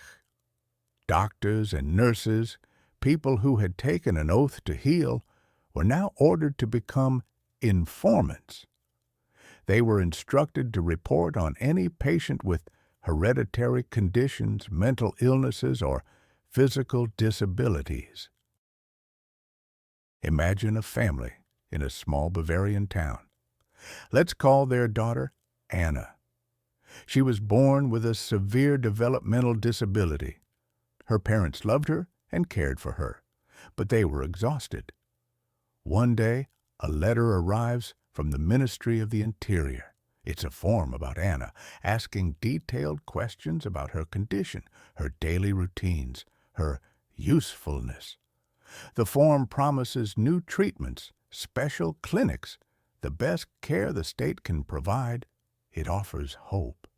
The parents hesitate, but they are loyal Germans. They trust their doctors. They trust the state. They fill out the form and send it back. They have just signed their daughter's death warrant. Weeks later, a gray bus pulls up outside their home. The windows are painted over. Two men in clean white coats get out. They are polite, professional. They have papers. They tell Anna's parents she is being taken to a special facility for evaluation, a place where she can get the help she needs. The parents are anxious. They watch their daughter being led away. They tell themselves it's for the best. The gray bus drives down their quiet street and disappears. They will never see Anna again. These buses crisscrossed Germany, collecting their human cargo. They drove to 6 locations, places like Hadamar, Sonnenstein, and Hartheim Castle. These were former asylums and hospitals, now converted into killing centers. When the patients arrived, they were told they were going to have a shower to be disinfected. They were led into a sealed room, tiled like a bathroom, with shower heads on the ceiling. They were stripped of their clothes, their dignity, their identity. The doctors, the men sworn to preserve life, would watch through a small peephole in the door. They were no longer healers. They were technicians of death. They would signal an assistant who would open a valve. Not water, but pure carbon monoxide gas would hiss into the room. Within minutes, it was over. The bodies were then dragged to incinerators, the crematoria running day and night. The smoke from the chimneys became a persistent, sickening feature of the local landscape. This machinery of murder was chillingly efficient. It wasn't run by monsters in dungeons, but by clerks in offices. For Anna's parents, the waiting was agonizing. Then another letter arrived, a formal letter of condolence typed on official letterhead. It informed them that Anna had died suddenly and unexpectedly, from appendicitis or pneumonia or a heart defect. The cause of death was always a lie. The letter was formulaic, impersonal. It even included a small bill for the cremation services. Soon, families in the same town began to talk. They compared letters. Two children from the same street, taken on the same day, who supposedly died of the same rare illness on the same date. The lies began to fray at the edges. The secret was getting out. Resistance was almost unthinkable, but it happened. On August 3, 1941, a man stood up in the pulpit of St. Lamberti Cathedral in Münster. His name was Clemens August von Galen. He was a bishop. He was a giant of a man, physically and morally, and he was furious. Imagine the air in that cathedral, heavy with fear, but also with desperate hope. The Gestapo were in the pews, taking notes. Von Galen's voice thundered through the stone arches. He spoke of the gray buses. He spoke of the smoke from the chimneys. He spoke of the commandment, "Thou shalt not kill." He asked the crowd, "Have these unfortunate patients the right to live only so long as they are productive?" He called the program what it was, murder. He was directly challenging the Führer. It was an act of incredible bravery.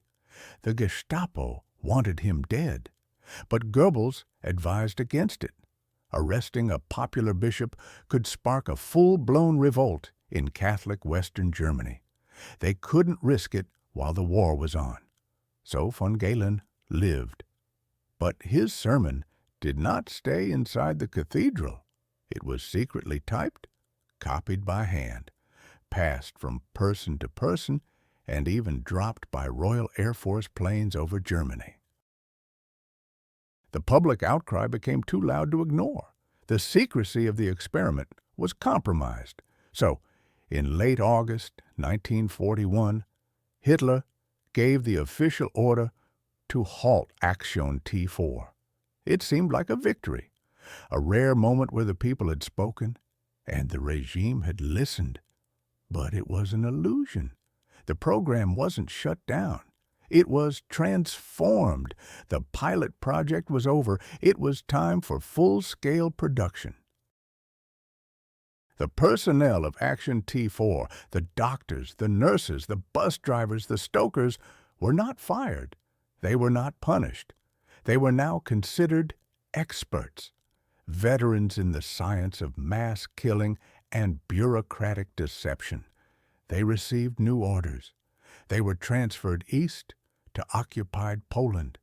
They were tasked with building new, much larger facilities, places with names like Belzec, Sobibor, and Treblinka. They would take everything they had learned from killing 70,000 disabled Germans and apply it on an industrial scale. The methods were tested.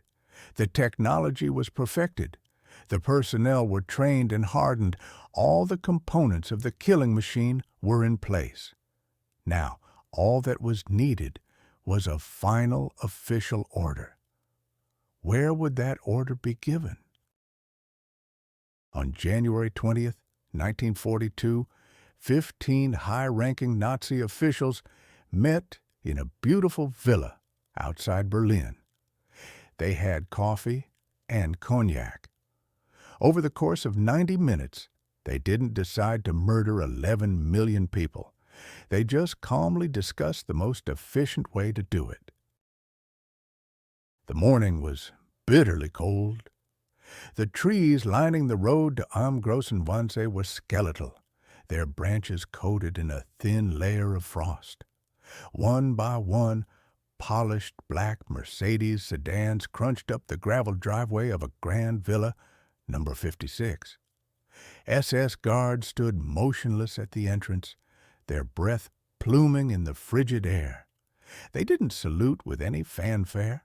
They simply watched, their presence a silent assertion of authority. This was not a party. It was a summons. Inside, the villa was an island of warmth and opulence. A fire crackled in a marble fireplace, and servants moved silently, pouring coffee into delicate porcelain cups. The men who had arrived, shedding their heavy greatcoats, gathered in a sunroom. Its large windows offered a serene, panoramic view of the frozen lake, glittering under a pale winter sun. At the center of the room was a long, polished mahogany table reflecting the light like dark water. The air smelled of cigar smoke, expensive leather, and brewing coffee. It was a scene of civilized comfort, set for a discussion of unimaginable horror. At the head of the table sat Reinhard Heydrich. He was just 37 years old, tall, blond, with sharp, unsettling features. The head of the Reich Security main office, the man Heinrich Himmler called the man with the iron heart. He let his guests settle, a faint, almost imperceptible smile on his lips. He was the host, the architect, and today the conductor of this orchestra of bureaucrats. Near him sat his subordinate Adolf Eichmann, the logistics man, the expert on Jewish affairs. As the meeting secretary, he was tasked with taking the official minutes. He sat with a stack of clean paper and a sharpened pencil, his posture rigid, his expression neutral. He was a master of details, a careerist who understood that efficiency was a virtue above all others. The other men were not wild-eyed fanatics from the street. They were doctors of law, state secretaries, and directors of ministries. They represented the entire machinery of the German state. There was Dr. Wilhelm Stuckart from the Interior Ministry, a legal scholar obsessed with racial purity laws. And there was Dr. Eberhard Schungarth, a commander of the security police in occupied Poland. Schungarth didn't need to imagine mass murder. He had already supervised it. His units had shot tens of thousands of people in ditches and forests. He was here to offer practical experience. Heydrich tapped a spoon against his cup, a soft clinking sound that silenced the low murmur of conversation. The meeting began. He spoke calmly without emotion, his voice cutting through the haze of smoke. He explained that he had been authorized by Hermann Göring to prepare for the final solution to the Jewish question. He made it clear this was not a proposal. It was a directive. His purpose today was not to ask for permission, but to ensure the smooth, coordinated cooperation of every government department present. This was about turning an ideological goal into an administrative reality. He projected the scale of the task, 11 million people. He read a list of countries, from Germany and France to England and neutral Switzerland, ticking off their Jewish populations with the dispassionate tone of an accountant reviewing inventory. The entire Jewish population of Europe was to be combed through, from west to east. Then came the logistical questions. This is where the true nature of the meeting revealed itself. It wasn't a debate about morality. It was a project management session. Dr. Stuckert, the lawyer, raised a point of order. He was concerned about the legal definitions. What about the Mischlinge, the people of mixed blood, part Jewish, part Aryan? His ministry had spent years crafting the Nuremberg laws, and this new plan was messy. He suggested compulsory sterilization as a cleaner, more legally sound alternative for this specific group. It wasn't a plea for mercy. It was a bureaucrat's argument for consistency. Heydrich listened patiently before dismissing the concern with a wave of his hand. Such legal complexities would not be allowed to slow down the operation. The ultimate decision, he implied, would be made by the SS. The goal was total removal. The fine print could be sorted out later. The conversation shifted to methods. How would this evacuation to the east actually work? The men in this room knew the language. They understood the code. Evacuation meant deportation to camps. Special treatment meant death. Some of them were already intimately familiar with the technology of mass killing. The Aktion T4 program, the secret euthanasia project, had been the laboratory. It had tested the use of carbon monoxide gas in sealed chambers to murder people with disabilities. It had perfected the bureaucratic model of deception, the fake death certificates, the letters of condolence sent to grieving families. T4 was the pilot program. The Wannsee conference was about scaling it to an industrial level. The technology was proven. The administrative process was established. Now, it just needed to be applied to a new target group, millions strong. There were no raised voices. No one slammed a fist on the polished table. No one stormed out in protest. Instead, they discussed railway timetables, the capacity of cattle cars, and the problem of keeping the process orderly to prevent panic. This was what the philosopher Hannah Arendt would later call the banality of evil. It suggests that the most terrifying monster isn't a creature with fangs and claws. It's a man in a well-tailored suit, calmly planning genocide between sips of coffee, his primary concern being efficiency. The 90 minutes drew to a close. Heydrich had what he wanted. Every ministry was now officially informed and complicit. They would provide the lists of names, the train schedules, the legal paperwork to strip victims of their property and citizenship. The entire state apparatus was now aligned for a single purpose. The genocide would not be the work of a few maniacs.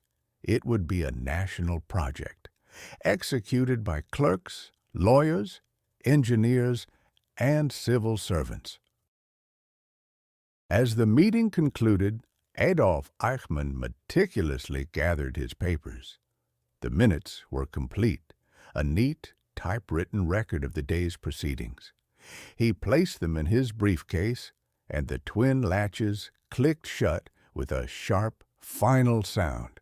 For him, it was a successful 90-minute project meeting. The work could now begin. The experiment that started with propaganda and street brawls had reached its ultimate conclusion. What does a laboratory look like when its purpose is to process human beings into ash? This is Auschwitz, the culmination of the entire experiment. Here, the legal framework of the Nuremberg laws, the terror of the Gestapo, the ideology of the SS, and the killing technology of Aktion T4 all converged. This was not a camp. It was a factory, and its product was death. For millions, the journey ended here, with a name on a railway platform, Auschwitz When the doors of the cattle cars slid open, it wasn't to chaos, but to a chilling, organized calm. The air smelled of coal smoke and something else, something sweet and sickening the mind refused to name. This was the receiving dock of the factory.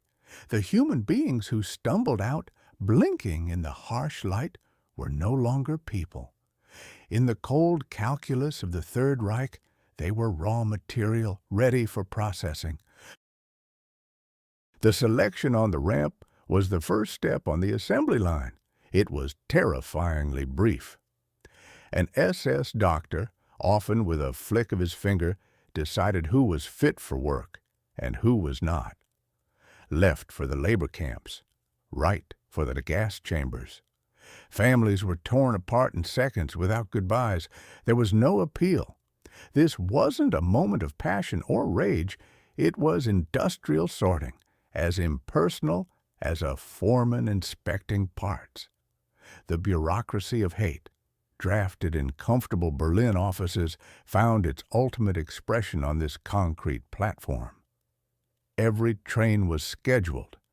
Every person was accounted for, right up to the moment they ceased to be a number on a list. The Auschwitz complex wasn't a single entity, but a sprawling industrial zone dedicated to slavery and extermination. Auschwitz I was the original camp, the administrative center, a place of torture and medical experiments. Auschwitz III, or Monowitz, was a vast slave labor complex, built for the chemical giant IG Farben, where prisoners were literally worked to death, their life expectancy measured in months. But the dark heart of the operation was Auschwitz II, Birkenau. Birkenau was designed for one purpose, to kill on a scale the world had never seen. Wooden barracks stretched for miles, a grid of misery laid out on a swampy plain. The focal points were the crematoria, 4 massive purpose-built structures, each containing a gas chamber and ovens. This was where the regime's science reached its peak. The men in crisp uniforms with their death's head insignia were not random thugs. They were graduates of the Dachau model, trained in systematic cruelty and absolute obedience. They were the technicians of this factory. The killing process itself was a masterpiece of deception. Victims were told they were being taken for showers, to be disinfected after their long journey. They were ordered to undress and leave their belongings neatly folded. They were even given soap, a small detail, a stroke of psychological genius that maintained order until the very last moment. Then the heavy steel door would lock behind them. Through a small hatch in the ceiling, SS men would pour pellets of Zyklon B, a commercial pesticide. The gas that filled the chambers was no improvisation. It was the product of research, tested and refined during the Aktion T4 euthanasia program. The screams would last for about 20 minutes. Then, silence. Afterward, the Sonderkommando, special units of Jewish prisoners forced to do this work on pain of their own death, would enter. They removed the bodies, extracted gold teeth, and shaved hair, which was collected and sold as industrial felt. Everything was recycled. Everything had a value. The bodies were then moved to the ovens. The factory ran 24 hours a day, 7 days a week. At its peak, it could process over 10,000 people in a single day. This was the final solution, not as a metaphor, but as a logistical, industrial reality. But even in the heart of this perfectly engineered machine of death, something unpredictable happened. A variable the scientists of hate could not control: the human spirit. Resistance took many forms. There were armed uprisings, like the Sonderkommando revolt in October 1944. They managed to blow up one of the crematoria before being brutally suppressed. It was a hopeless act, but not a meaningless one. It was a declaration that even here, people would not simply be erased. There was another form of resistance, quieter but just as powerful. The simple act of bearing witness. A photograph taken secretly from inside a gas chamber and smuggled out. A diary buried in a jar near the ovens so that one day the world would know. A name whispered from one prisoner to another, a promise to remember. These were not acts of war. They were acts of memory, a desperate fight against the regime's ultimate goal, not just to kill bodies, but to erase the very fact that these people had ever existed. And here lies the terrible irony of the entire Nazi experiment. The goal was to build a pure, strong, 1,000-year Reich, a new civilization. Instead, it created this, a hell on earth that lasted 12 years and left behind only rubble, shame, and the enduring lesson of how fragile civilization truly is. The laboratory designed to engineer the perfect society ultimately blew itself up, leaving behind no glorious future, only the data of its own monstrousness for humanity to study forever. The experiment failed. After everything we have seen, from the first street brawls in Munich to the cold bureaucracy of the Wannsee Conference, it all leads to this place, to the ashes of Birkenau. And so the final question is the most important one. Could this happen again? The Nazi social experiment ended in 1945, but the science of manipulation and mass control did not. How have the lessons learned in their horrifying laboratory been used and refined in the decades since?